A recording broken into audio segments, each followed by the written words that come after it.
The pay-per-view era in the UFC might be coming to an end. Today marks the end of ESPN's exclusive broadcasting window, opening the door for the UFC to negotiate new deals. And it sounds like major streaming giants are already circling. According to reports, both Netflix and Amazon are preparing to meet with the UFC right away to discuss the future of fight broadcasting. This could be one of the biggest shifts in the sport's modern history. For years, UFC fans have been locked into the pay-per-view system. Big cards come with a big price tag, $70 or more per event. And while hardcore fans keep paying, there's been growing frustration about the cost, especially when some events don't live up to the hype. Now, we might be looking at a whole new model. Here's what Dana White had to say when asked about ditching pay-per-view entirely.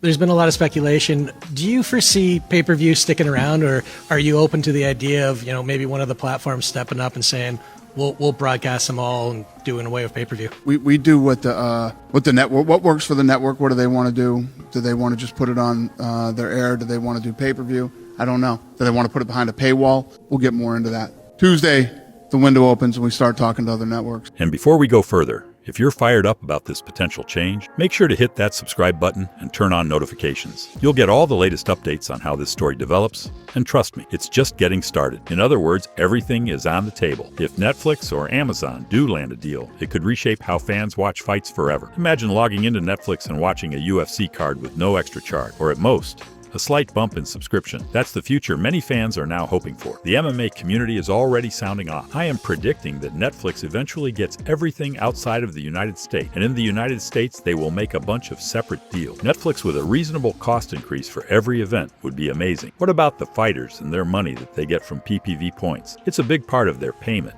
and the reason to why many fighters want a main event. As a UK fan, I'd kill for a Netflix deal. Downfall of pirate sites. No PPV could be bad for fighters. PPV points are a big deal currently. If it ain't Netflix, it's a step down. Netflix is gonna get it. Definitely will be Netflix. But not everyone is celebrating. Fighters, especially headliners, stand to lose a lot if pay-per-view points disappear. PPV bonuses are a major part of how top names like Conor McGregor, John Jones, and Israel Adesanya have earned millions beyond their base contract. Without that incentive, how will fighter compensation evolve? That's the looming question. Will new streaming deals offer flat guarantees, bigger base pay, or will the UFC structure in some kind of replacement bonus system? There's a lot we still don't know, but what's clear is this: change is coming, and the next few months could completely reshape the UFC's business model and how the world watches fights. If Netflix lands the deal, we're entering a new era of accessibility and possibly the end of the PPV grind. Let us know what you think. Would you prefer a Netflix-style model over the current pay-per-view setup? And how should the UFC handle fighter compensation if PPV points disappear? Hit the like button if you want to see a streaming future for the UFC, and subscribe with notifications on so you don't miss the next update on this massive story.